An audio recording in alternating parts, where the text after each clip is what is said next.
Hi guys, I am going to do a build with me from a slightly different angle. Sorry, you have my garbage can over here. I'll try to sit nicely, but I'm not going to talk much because I'm watching something. And I'm just making this up as I go. There is no plan for this one at all, other than I had some papers that I wanted to use, and I've already started putting some of them together. I am tape hinging, and this will probably be my April, May. It's hard for me to put a month on them because I end up using them very quickly, but this will be my next personal journal. And of course, I have an upset cat that I'm distracted. So anyway, enjoy, and thank you for being here. And this is Lizzie with Dizzy Lizzie Papery. I hope everyone is good. Okay, thank you. Let's dig in.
Teeny tiny book. Okay, need some more pages.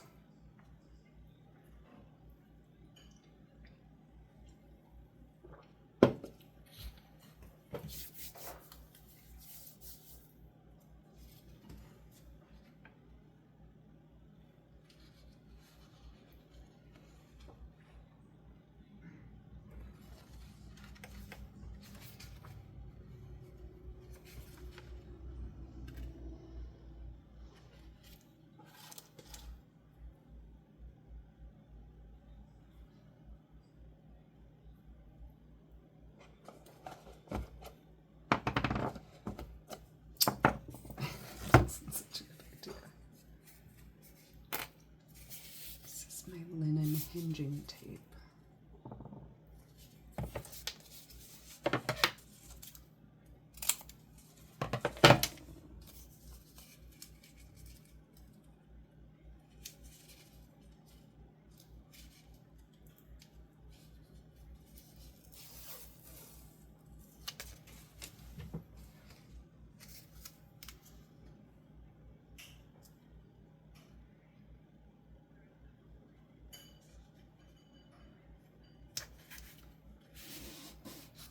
My headset on while I'm watching this show, so I hope my breathing isn't too loud for you. I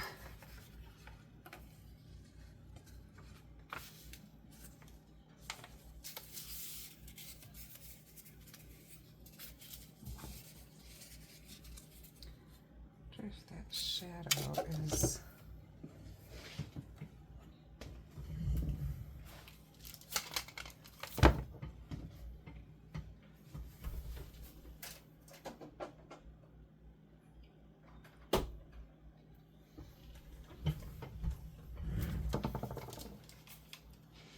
still putting this room back together after we had guests around Easter, and I'm trying to be more thoughtful about where everything goes, and therefore it means I'm undecided about everything.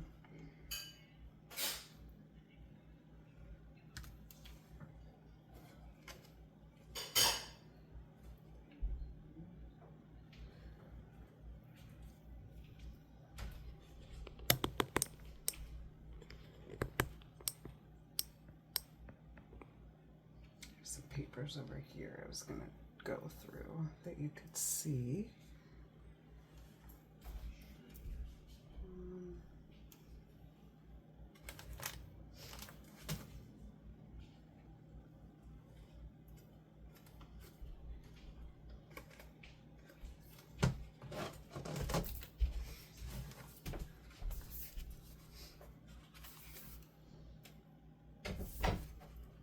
This book was in the bins, the Goodwill outlet bins, which means it was $1. And there's really great stickers in it and great papers. I've already used a bunch of the paper. And some activities. Look at that pretty page.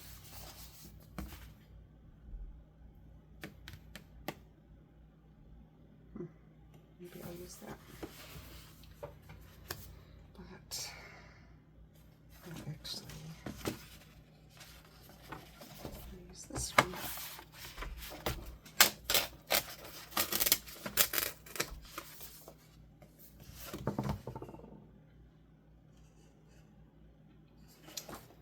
And this one.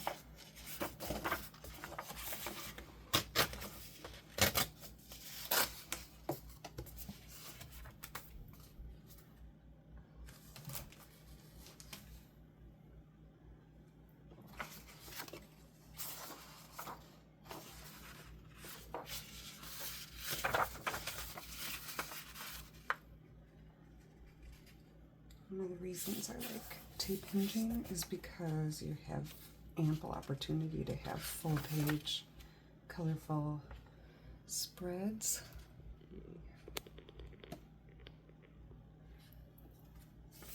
So as you open, you get the whole page, multiple, you know, the whole full spread multiple times throughout the book.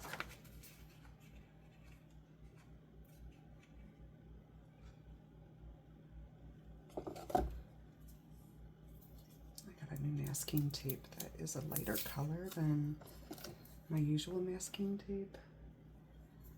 I'm excited about it because you could see through it a little bit better. I don't know if it's as strong as the other one though, but I don't know if it matters.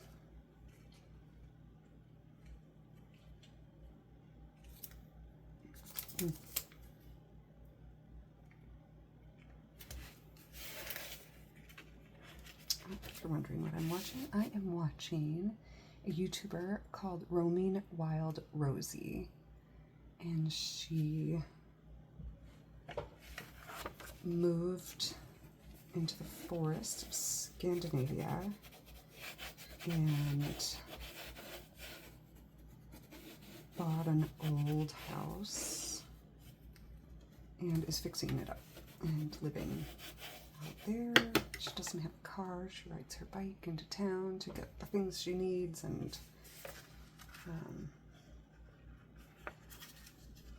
it's just fun to watch her. And the house is so cute, quiet and beautiful.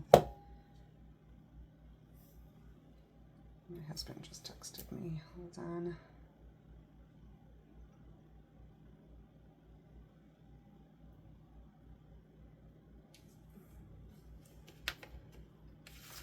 That's okay. I'll mix it up a little with some antique scrap paper.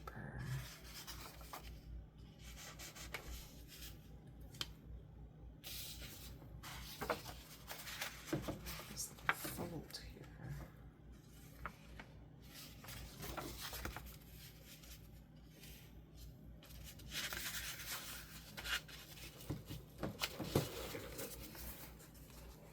It's my cat opening the blinds so you can see out.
Just built 2 new journals that I'm about to post.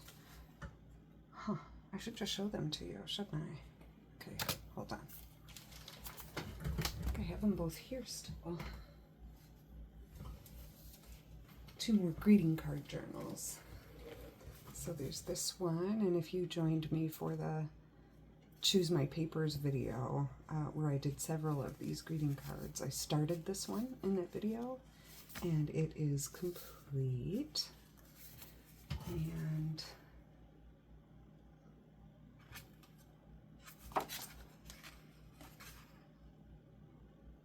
it is a birthday card.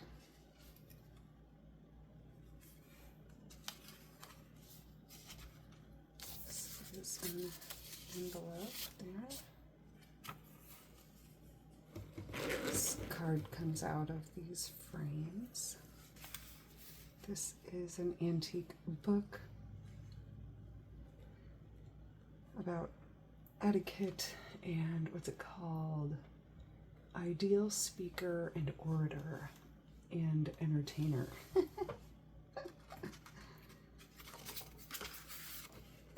Lots of blank spaced journal.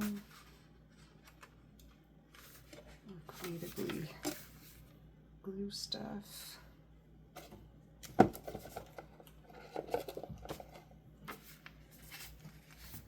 Pocket here.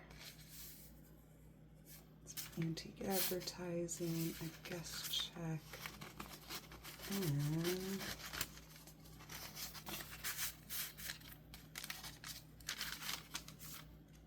also in it, but kind of opens from this direction, is a little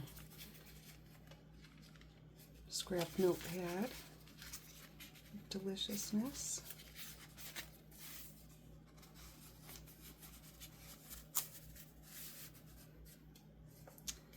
This is the pocket that you would use, like the little envelope that came in the catalog for the work basket.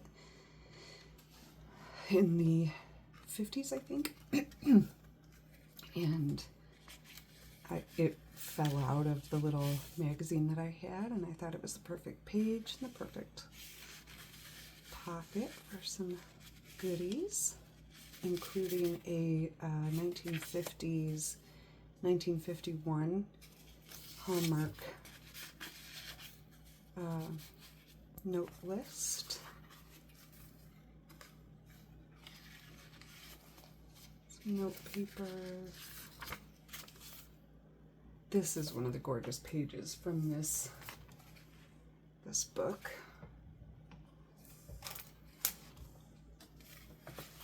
Look at that. Isn't that gorgeous? And I just did a little collage on the inside back cover, but there's still some blank. You can see that it is actually junk behind there, and you can cover it how you like. There's a little tab from the fabric that I used for the spine, which is from a fancy blouse shirt that was tattered and torn at the Goodwill outlet bins. I did wash it, and then I took apart the salvageable pieces, and I just left the little trim on it.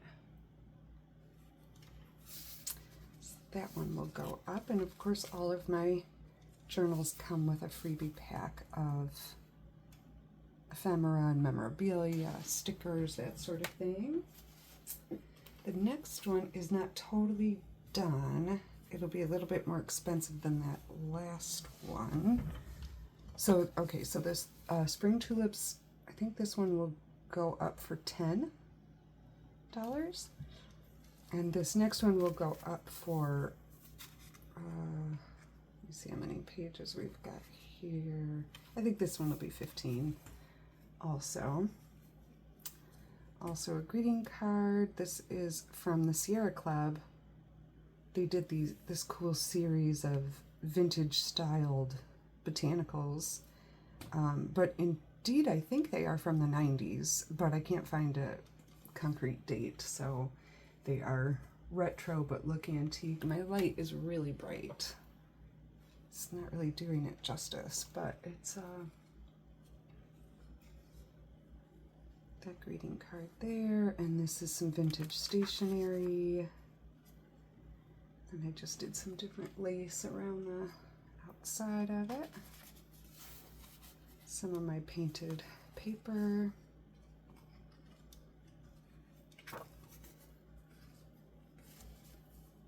This is a photo of that same passion flower that's on the cover.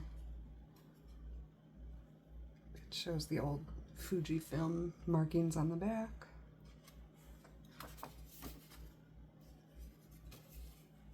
This is an antique book page and illustration, and then I didn't want to tear the top of it off, but I folded it and sewed it down and made it into a pocket where I have included a 1950s card, 1945, where there's a note on the back. The inside is just nice, 1945. It's got the little yellow ribbon there. Some packing craft paper, a vintage children's book page. This is antique music paper, a piece of one, and it's a piece of one of the covers. So this side is like a fibrous feeling, and the back side has like some shine, kind of. Copyright, ooh, I think this is 1919, but I forget. Oh, I'm terrible about that. There's another gal who makes all authentic vintage and antique paper journals. Her name is Hyper Stamper Laura, and she's awesome. Her books are so beautiful. And as she's flipping through, she remembers the dates of all the books and things, and I tell myself I'm going to do that. And I have started to write them down in places better now, but I keep forgetting, and I can't remember my Roman numerals. So this is MCM XVIII. I can't remember. 1912? Is it 5 minus 3? I can't remember. Or is it... Okay. 5 plus 3. 1912 or 1918. Antique either way. This is a lovely piece of one of the collections from Sweet Pea Curiosities. And then I cut out this page. Oh my gosh, this, it's a little golden book, The Ugly Duckling, I think. And I got it at the Goodwill Outlet bins again. And it was, kids had written all over it. Let me see if I can find it here for you. And they had put black marker all over little duckling's face. Oh, not the ugly duckling, the fuzzy duckling. Little golden book from the 40s. Here, I'll show you that. And a lot of it was fine. But then there's these markings on all the pages, which I know some of us really love, but I'll show you the part where I got that cut out from. So this is 1949. Again, the fuzzy duckling. And this was this guy here was the very last page. And obviously you can't see the other side of it, but there were all these little ducklings walking. It was so cute. But I'm guessing a child had X'd all over all of their faces. So that one was kind of ruined. This one is good. I mean, I could probably make use with that. These are good. This little duckling, I don't know, the little kid must have felt sad about the little duckling because that child went through and put little X's on things. But so that's how a book might go to the Goodwill Outlet bins. See, there's markings all on the geese. I don't mind it, but I don't know if I would put it in a book to sell always. It just kind of depends. I know we don't mind like little doodles, you know, throughout the margins and stuff, but it made me sad, the markings through the little ducklings' faces.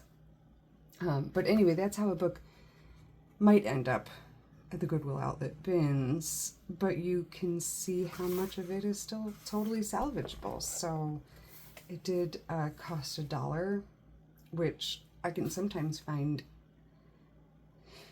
old little golden books with less damage for cheaper at you know, some local thrift stores.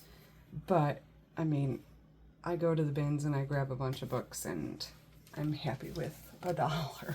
I'm lucky to find anything for $1 these days. So there's some that I get from the other thrift stores that are damaged and, you know, somewhere around 59 to 79 cents. Anyway, so the rest of the page had markings all on it, and the other side of it had markings. You can kind of see them through the paper a little. But I just cut him out and I made him this cute little pocket.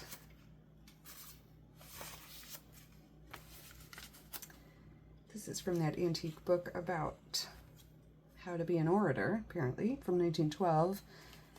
Dialogues, Tableau, and Plays. Courtship under difficulties. So some really important information from 1912 there. Some journal papers. My journals are all eclectic mix of things. So it's not always all vintage or all antique, but yeah, there's a little bit of everything. Now this is actually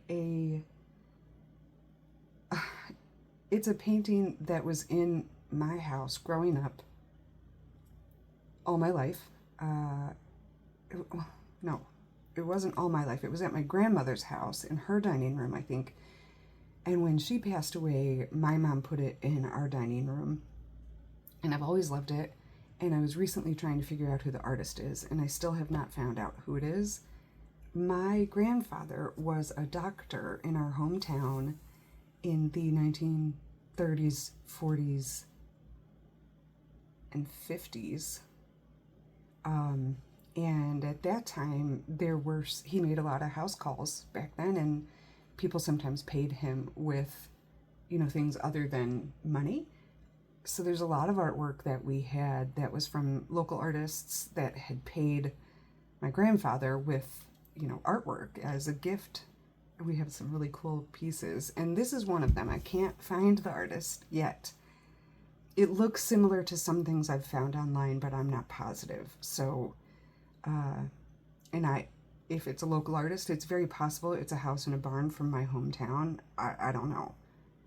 But I've always loved it. My mom currently lives in Santa Fe, New Mexico, and she has it hanging there. And she took a picture of it, sent it to me so that I could find the artist. And then I was like, I'm going to print that and see how it prints just on regular paper. And it printed really beautifully.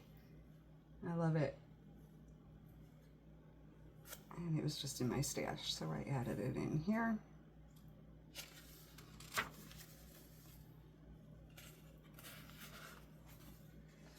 This is I think it's a 10 or 15-year-old gardening magazine page that I glued to a digital there. This is an older book. I can't remember the date. Sorry. This is a cool children's book from the 40s. Oh, isn't that so cute? The book is a collection of children's stories, but then when each story starts, it says, published by Consolidated Book Publishers, Chicago, copyright 1947, by Book Production Industries, printed in the USA. So it's a compilation of books, but the story was from 1947. It was printed sometime in the 40s too. Actually, I'm sorry, I do have this one right where I can check. A friend found this for me. A little bit tattered, but so wonderful. Let's see, so this was put together. The spine is kind of coming undone here.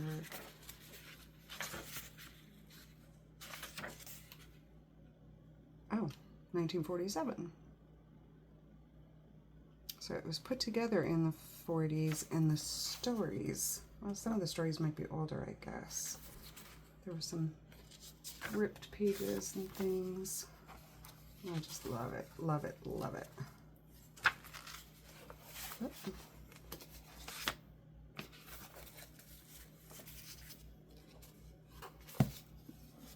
Children's Treasury, a book to grow on. She found me 2 of these. Aren't they great? I just wonder if it said anything on the back page. No, just another poem.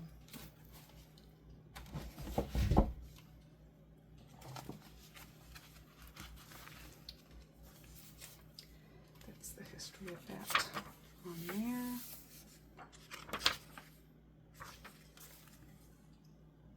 Some player piano paper, and to get it to straighten, I pasted it to some ledger paper, and it worked. And then this is at an estate sale. I found these retro vintage wall decals. They're stickers.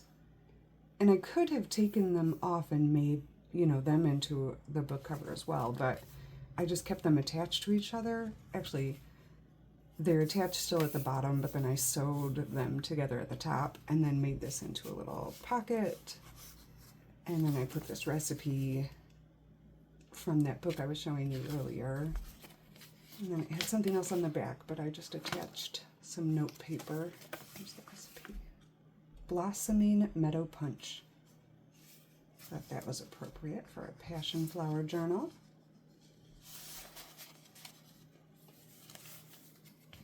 And that's that one. So this one, I said this one will be 15 and this one will be 10. Oh, and I didn't finish the spine on this one. I'm thinking this fabric piece that a friend gave me recently will go on the spine, and it'll go under this lace.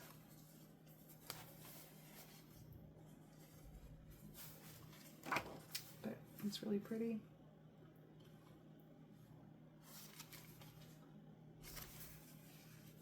And it'll just attach here. So these two will go up for sale in my shop, which is DizzyLizziePapery.etsy.com, and Dizzy, Lizzie, and Papery all end in IE. If you're interested, but I did not sit down today to try to sell you something. I just wanted to build with you and craft with you. I'm glad to show you that, and please let me know if you have any questions about how I made them or any of that. Okay, so I'm going to go back to being quiet and crafting. Deep breaths. Thank you again.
Just pulling some of my junk papers here.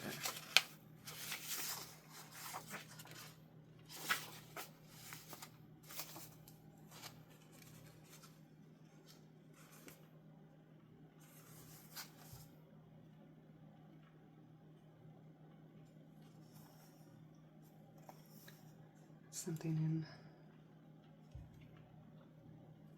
in Norwegian language. Some fun pictures.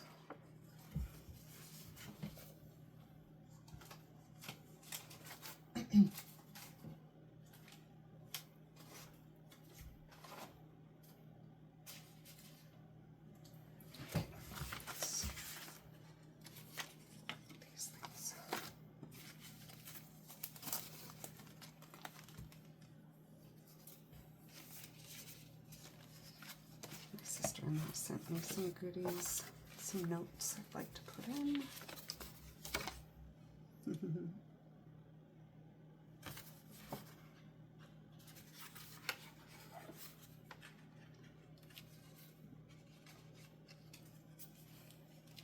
This gets to a certain height, I need to put something bigger underneath here.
This is just a little collage page I made the other day.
This was packaging that came with a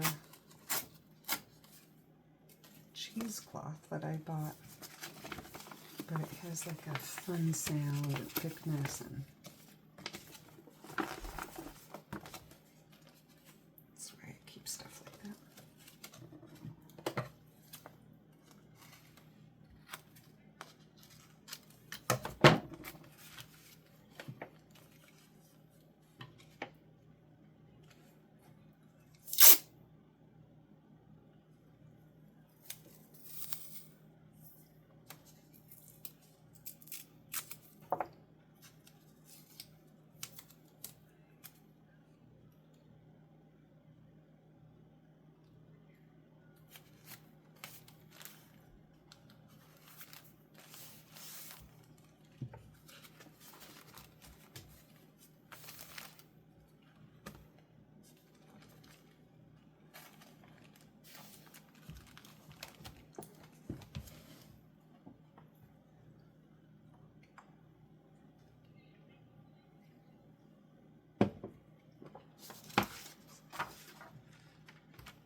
That's pretty.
That's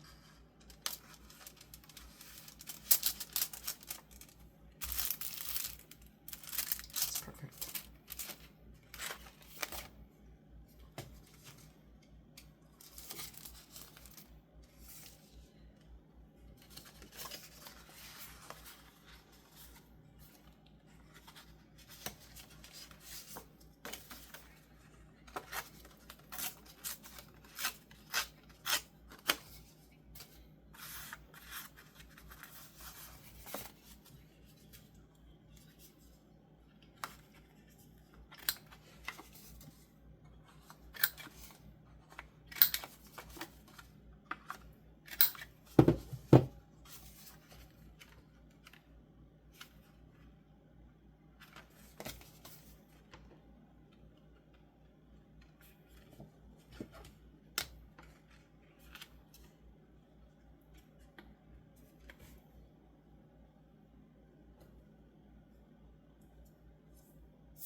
finding what I came here for.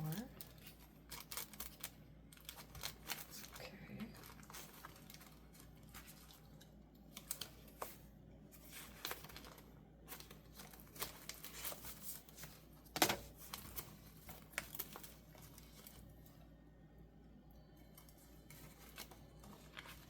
Ah, it is.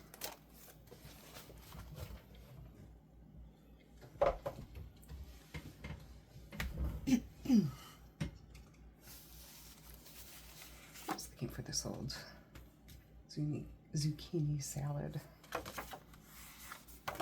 recipe card.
Oops, messed that up.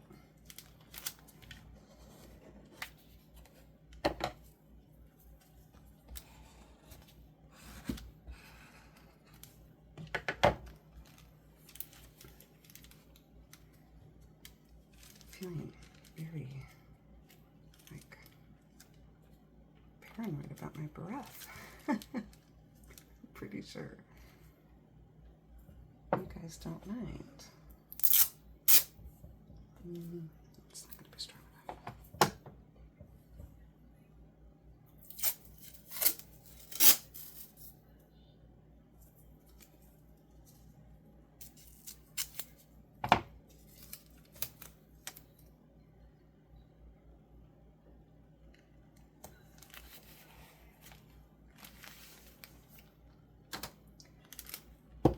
So I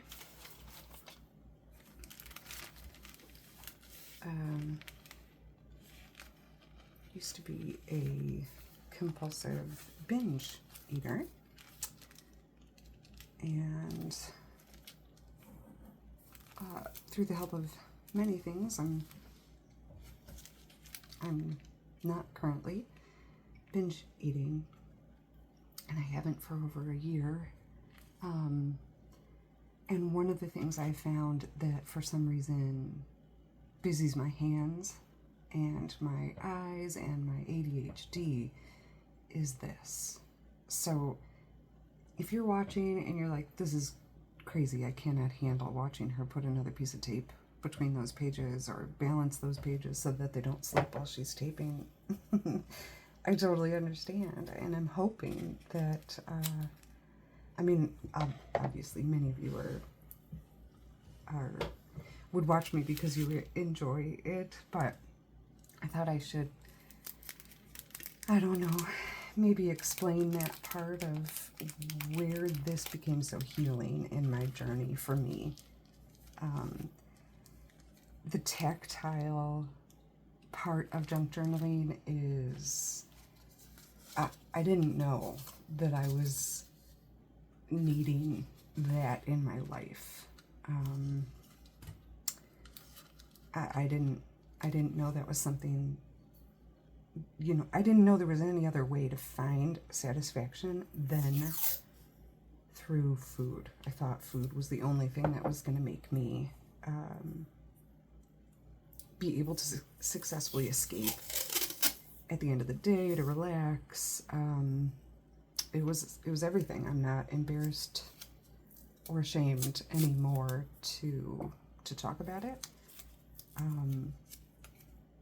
You know, I'm sitting here watching one of my favorite influencers or you know, YouTubers who I enjoy, and I used to eat while I watched her because I didn't know there was something else I could do that would busy my hands.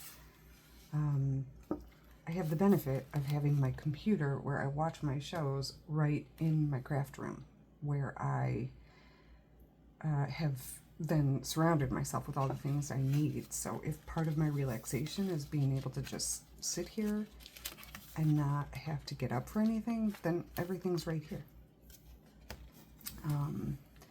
I guess I felt like this was a good time to share that little bit of information, because if you ever have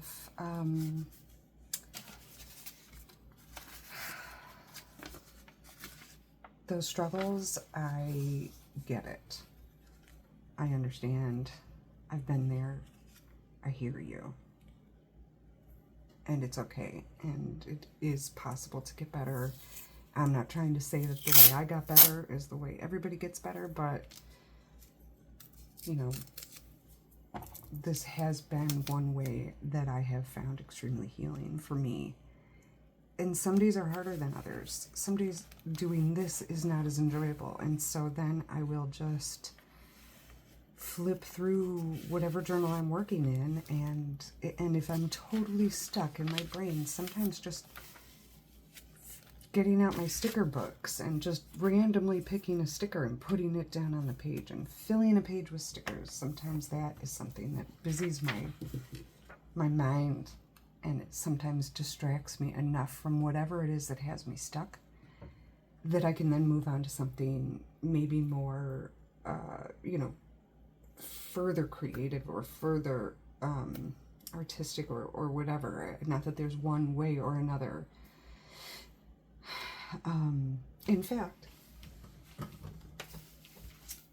this is my current personal journal. Maybe you've seen it in some of my previous videos. This is what they turn into. They start out like this. So they start like this, and they turn into this.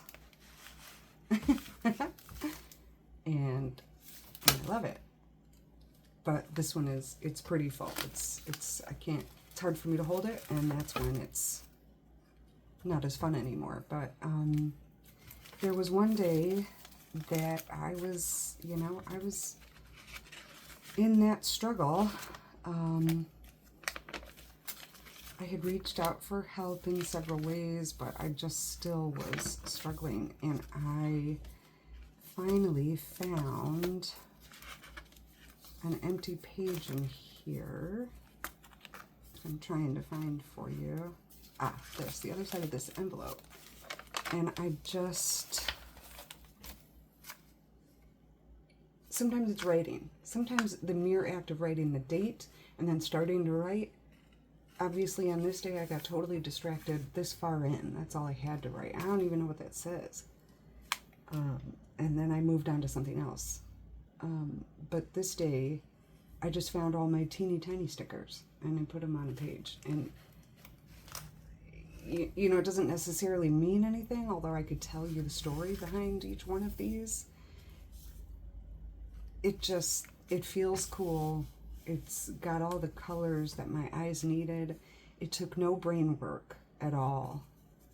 And it felt good to kind of use something that I don't maybe use enough of. And that I was going to say that totally helped me get out of the funk. It did help me get out of the funk. I wasn't going to eat instead, but I did have to move on to doing something else totally brain numbing, and I don't remember what it was. But yeah, sometimes cutting out, you know, trash and putting it down, just gluing it down, cutting, gluing, tearing paper, pasting, taping, you know, looking through garbage to find something that might be usable. That's what, I don't know, brings me a similar kind of satisfaction to my brain. This was just drawing these little trees or feathers or whatever they are. I just need, I do this a lot because I need to. It is, binge eating was something I couldn't seem to get control over. And it turns out it's not, well, I don't have to get into any of the psychology of it, but it's not something necessarily that can be controlled. It might be a coping mechanism for something in your psyche, and you need it, and you feel like you need it. I did. I shouldn't say you. For me, I felt like I needed it and that there was nothing that could replace it until I found this hobby mixed with other help. I have therapy, I have doctors, I have lots of things that help me, but this has been what busies my hands and my mind, and it uses a form of creativity in my brain that is crucial to my everyday sanity. Anyway, I thought, what if someone's watching this and they're just like, why is she doing this? And why is she doing it quietly? Well, I'm watching my show, and I like to be doing something while I'm watching, things that bring me joy that isn't eating. That's where this started for me, and I'm more addicted, I think, to this than I was to binge eating. And it wasn't food that I was addicted to, it was the act of binge eating. Being obsessed with food, you know, the obsession is what it was. Where is my next meal going to be? What is it going to be? And if I don't like it, do I have a backup plan? And can I eat both? And yeah, that's where I was. And many folks have that trouble and then purge as well. And I, you know, if you happen to be here with me today, I hear you, I see you, I feel it, I get it. In my personal journey, I did not purge, but I know that it can sometimes go with the same disease, and you know, I see you, I hear you. I don't know if this will help you, but if it could, maybe it wouldn't hurt to try, you know? Just find some junk, tape it together, see what you could do with that. If you have any stickers somewhere in your house, stick them down. You have some notes from a friend, stick them down. Have some old books that you are considering throwing away or giving away, or maybe you dumped it in the bathtub, so you think maybe the garbage is its next place. Tear it apart, tear it apart, tear it apart, and turn it into something. It's not for everybody, and I'm not saying, you know, I don't want to say that it could solve the problem for everybody, but it did help me in my situation. Maybe it could help you. It also helps, you know, for years with therapy for trauma, you know, the therapist would say, journal, journal, journal. And when I would journal the way that I understood journaling to be, which was writing, I did find it beneficial, but I could never really keep up with it. I mean, there was nothing drawing me to my journal in the same way that marathon watching Downton Abbey and going through an entire box of bonbons could. I mean, obviously I'm going to choose the bonbons, you know. Ooh, look at those mushrooms. That was out of a book from the Goodwill bins. If you don't know what the Goodwill bins are, it's the Goodwill outlet bins. They're called the bins because they're these big blue troughs that roll in. They're full of stuff. You dig through it, and everything that you buy is by the pound. So you just roll your cart up onto a scale by the register, and they charge you by how many pounds you have in there. Some things are separate, like books are $1. I take those out of the cart first and count them before we weigh the other stuff. But it is most often the very last destination for things before they go to the landfill. So that's why they're just kind of tossed there. And it's kind of like dumpster diving, but and sometimes there is some things you wish weren't in there, but it's not garbage. It isn't. It's not supposed to be. And whoever did put their garbage in their pile of donation items is an unhappy person in their own life, and I'm sorry for them. But I hardly ever run into that at my Goodwill outlet bins. I know some are ooh, oh, that sounds so good. Some are better or different than others.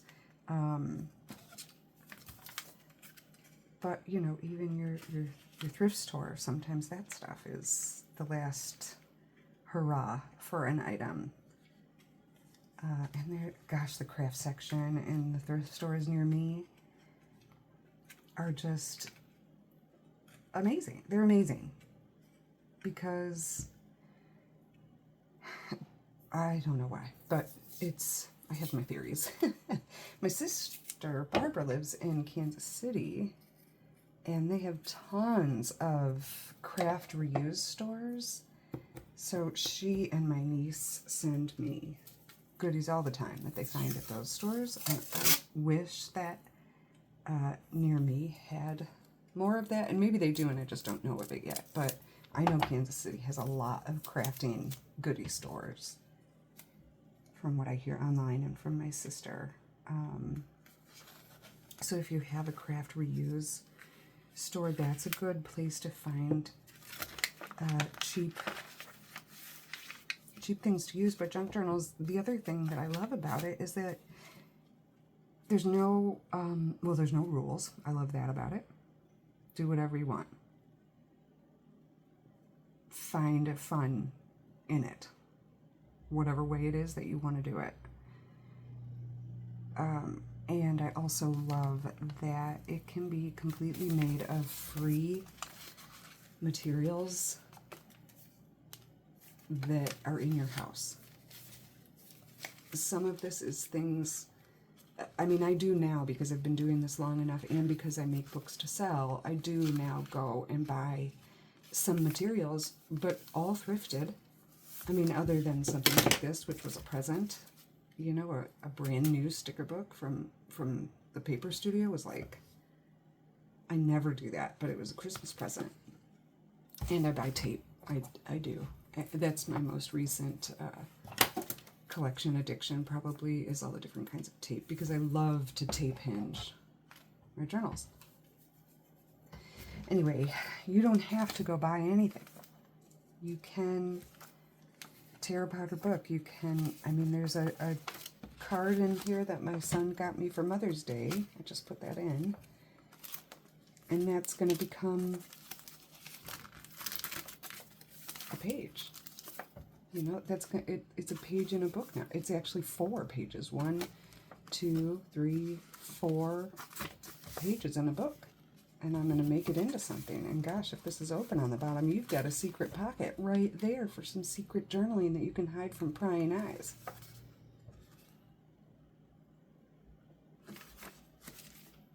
This was a book that fell in the tub. This one here. Here's the envelope from my son's Mother's Day card.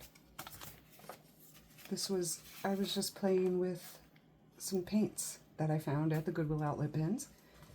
And then I tore the pages out and put them in my books. So this is a random envelope. This is parchment paper. It's either parchment or tracing paper. This is a page from a book. This is the packaging from some glue. And it'll all go in here. And so it's free. You probably have some cheap Scotch tape somewhere in your house. Just, you know, start with that. And a glue stick if you have kids. You know, you have to buy them glue for school every year. And then, in our instance anyway, at the end of the year, the school sends home all the extra school supplies. And so when I started this, we had like 6 glue sticks in a drawer. And I was able to use all of those before I bought anything else. You know, colored pencils and crayons, the same thing. Paints, folders, paper, composition notebooks are a wonderful place to turn into junk journals. You've probably seen that online. Anyway, if you're here, I probably don't need to tell you all of this, but it's one of the things that I love about this, is that you can make something out of anything. You can reuse it, and it could be just what's surrounding you right now. Take the magazine that you have in front of you, and if you are...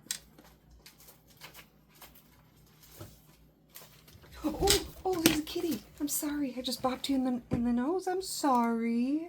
I didn't even hear you get up there, Rito. I'm sorry.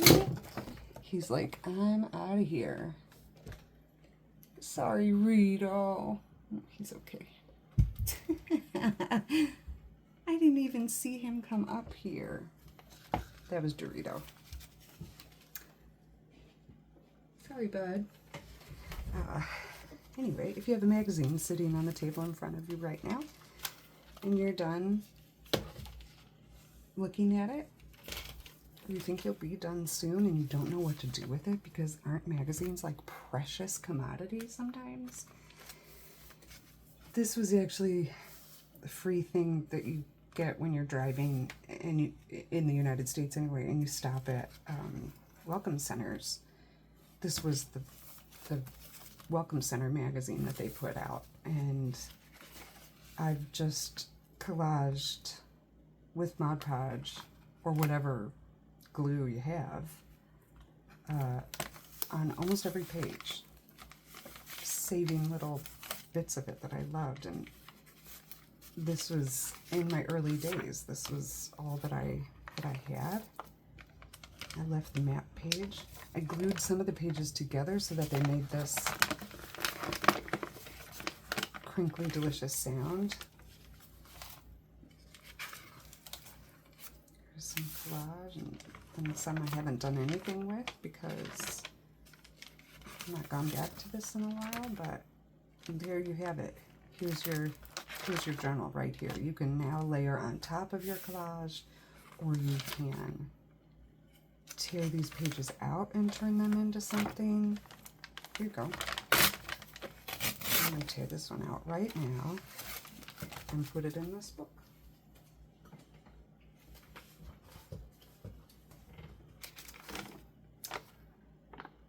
Visit Storm Lake, Iowa.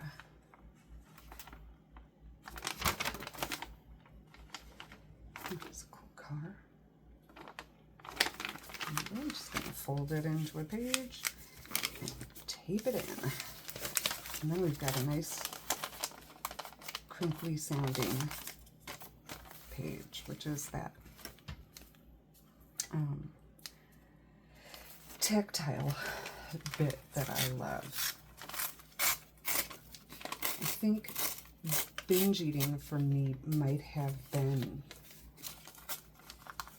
it might, I'm not a professional, but it might have been a symptom of ADHD. It might have been a symptom of, you know, it definitely was a coping mechanism for dealing with trauma. For me, it was,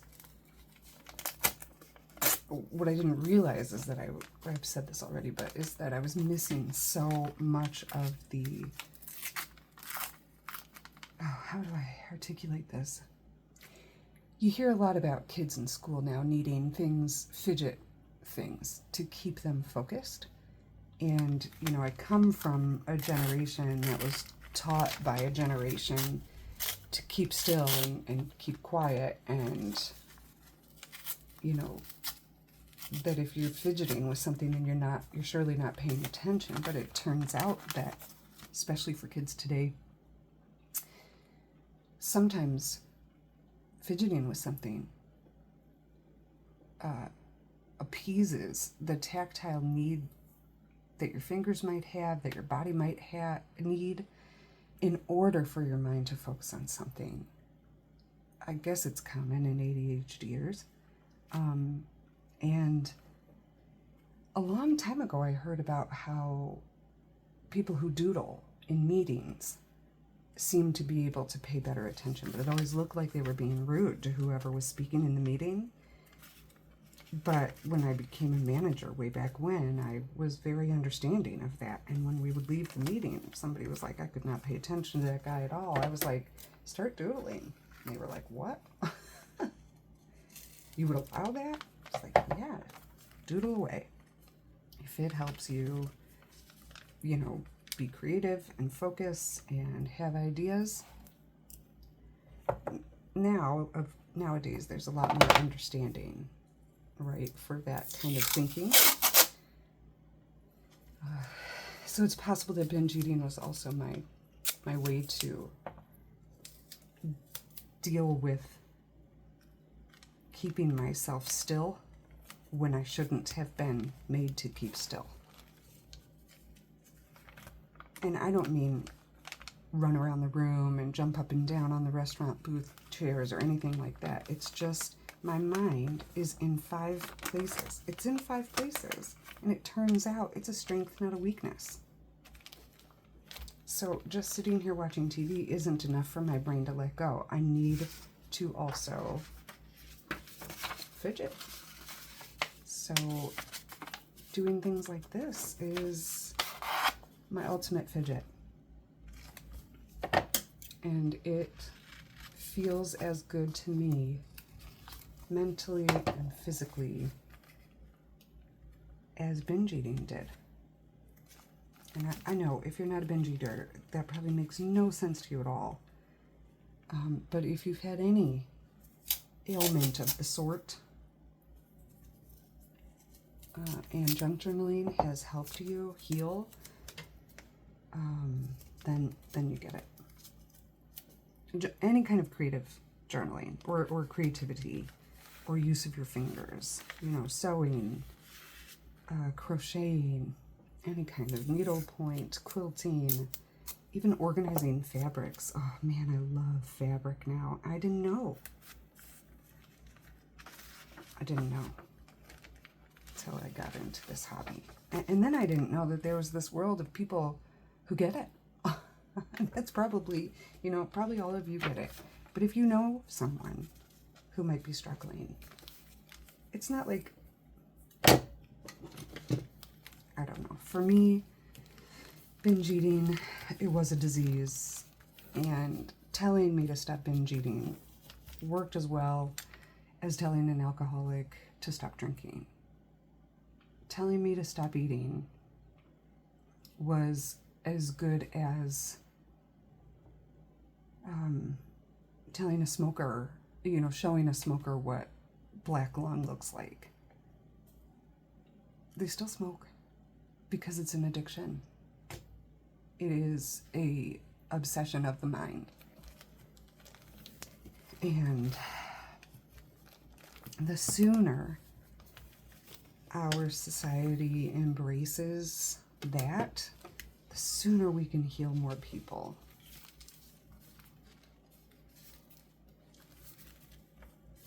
Oh my gosh, this is so cute already. I'll get off my soapbox again. I think I want a few more. I kind of want an extra thick one because I want it to last a really long time. I do want some shipping paper. I think I'm going to go back to quiet crafting for a little while. My mirror camera is going to stop soon. Hopefully I don't lose you.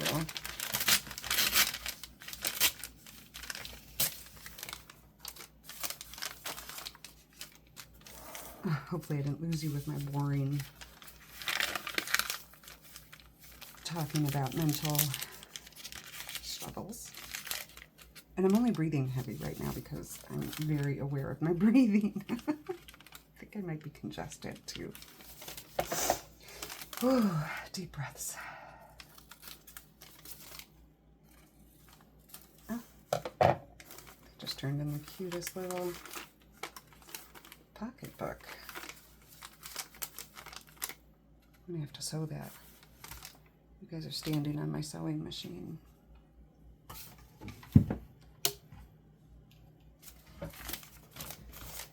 This is gonna be loud because you're right there, but I hope you don't mind.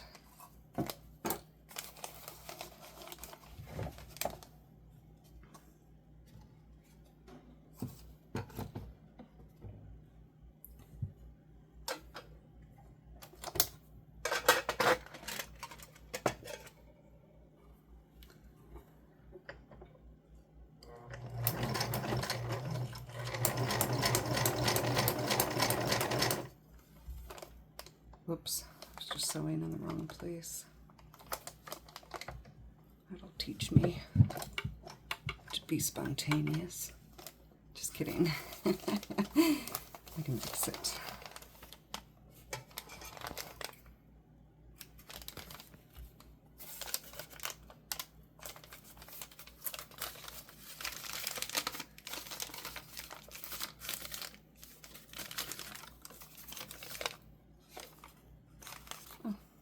That'll be cute. Okay, let me try this.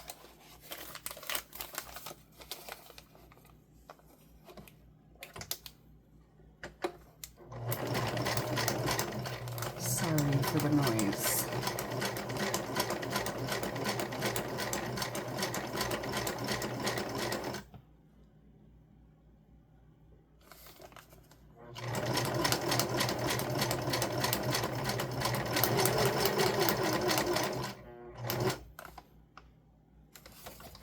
Hopefully I can fast forward through this part if it's terrible. Sorry.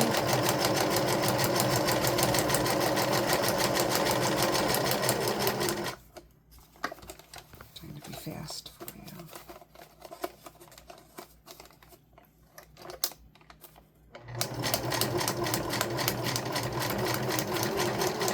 Almost done.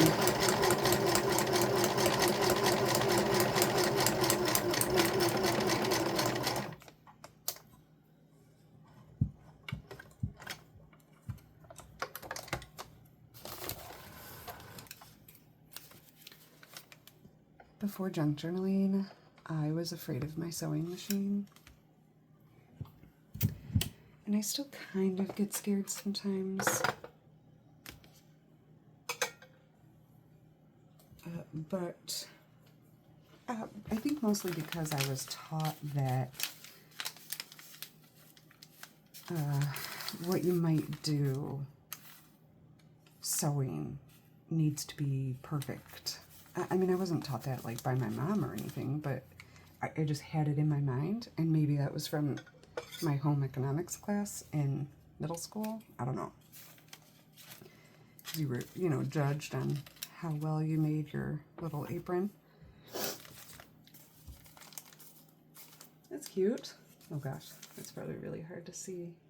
Just did like a purple thread here, and then it opens like this. And then I sewed the sides to make it a little pocket. And then, like if I have to be done for the day or whatever, and there's other things that I want to include, but I don't have time, I just put them in whatever little pockets I have in the journal. So now I will just, let's see, I can even put it in this way.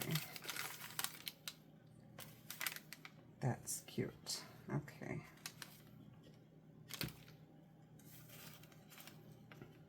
Yeah, I had been scared of my sewing machine, and it's an old, I think 1960s machine that my husband stole from my in-laws. I think he borrowed it and just never gave it back, but they know, and they have not asked for it back.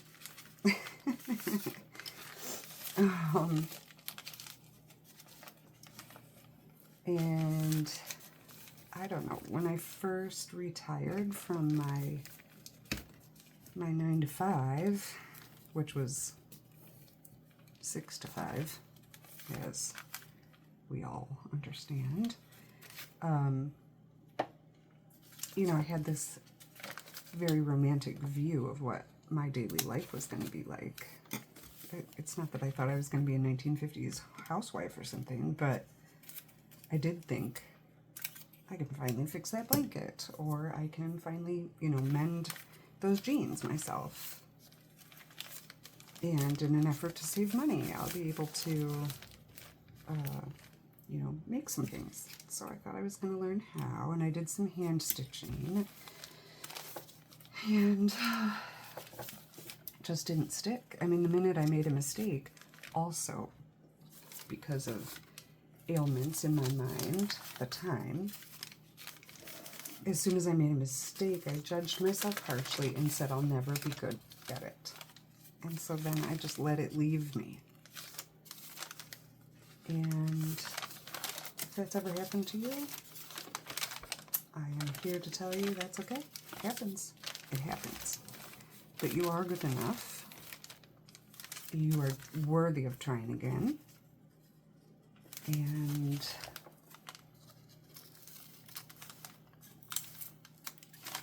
there's a world of people who want to help you if you know, want to try again. That's what I've discovered, and it's amazing. I think, you know, my job also was a man's industry, landscaping, mostly. Not as much anymore, thank goodness. But predominantly. And it's an industry that, where I live, Wisconsin and Illinois all my life, the industry depends on, you know, 4 months of workable weather. And that is very high pressure. So I worked really hard and put a lot of pressure on myself. And, you know, when you first come out of something like that, you start to, I don't know, look around like, whoa, you mean there's other things in the world that don't operate that way? It's bizarro. But it indeed is how a lot of the world functions. I need fabric now. I definitely need some fabric. Hold on one second.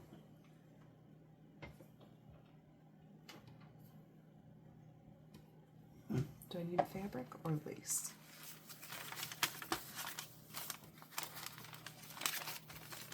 I want to add some layering in here, like right about these pages here to make them stick out more. So I could do lace or fabric, and I think fabric, but it's really hard for me to get to my fabric right now. Like I'm all wrapped up now in my headset, and here's some fabric. Ooh. Let's see what we've got here to choose from.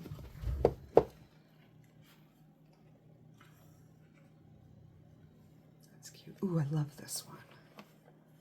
Most of what's in here I have cut to be really good for ties, to tie at the end of a complete journal. But this is fabric I have more of, so I can cut more of it. This is just kind of plain right here. So let me cut this, and we're going to turn that into something. This is a fabric that I found at the Goodwill outlet bins. It's just mixed into the clothing bins. I find lots of fabric, and I just wash it all. And if it's a fabric that doesn't take kindly to washing, I try to be careful, but I don't want to spend a lot of time. I love how soft this one is. It's like a flannel. I don't want to spend a lot of time or money. So if it doesn't wash well, then I might not use it. But I do try very hard to conserve whatever I possibly can.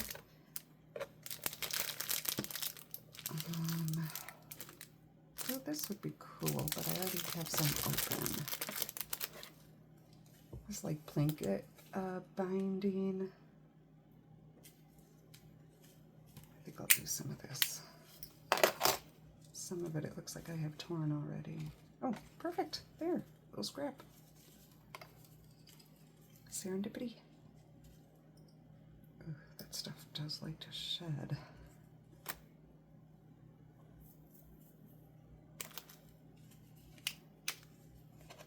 I also go to estate sales and garage sales and lots of thrift stores. And actually, I have some new lace that I just washed and dried yesterday. As a matter of fact, it's right here.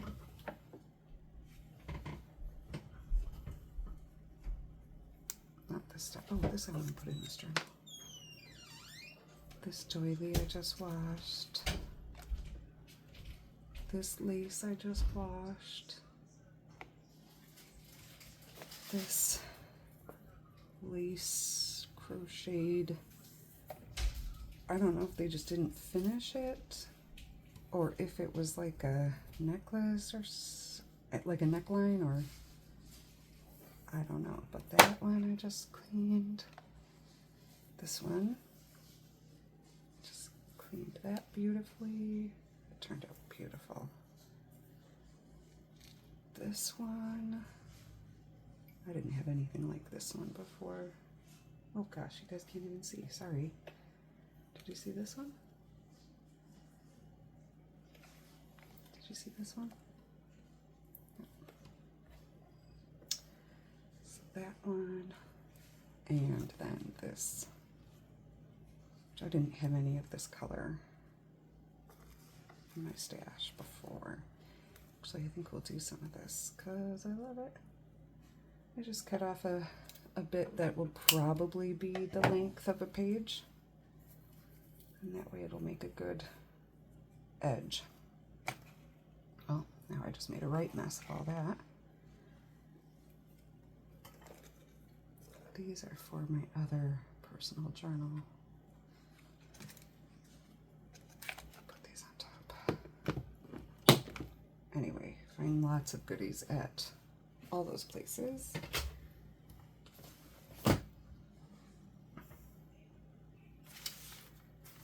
All right, so where was I? I think this card, this is from my sister-in-law, And this would look cute attached to it in like a ruffle. So I'm just gonna staple it into a ruffle here. Actually, yeah.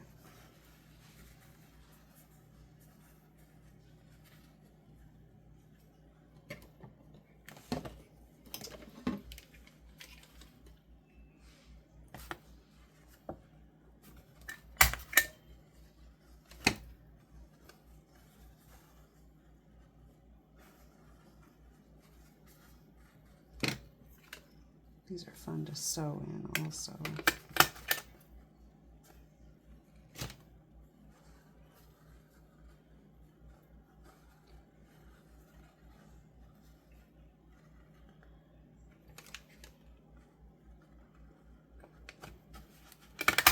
Try not to get your finger in there. That's always a complication for me.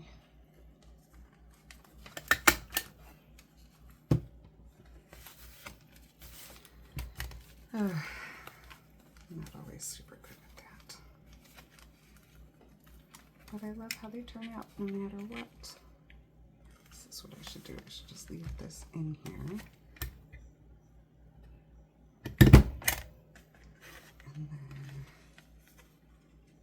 roll this up into it.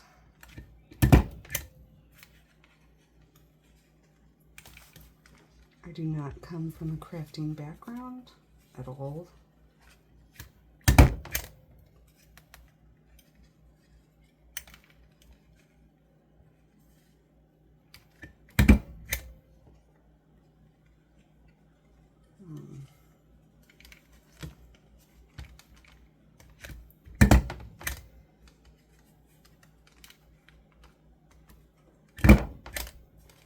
So yeah, this doesn't take any, I don't want to say it doesn't take talent, because people do some amazing artistic things. And I actually think all of it is so super cool looking.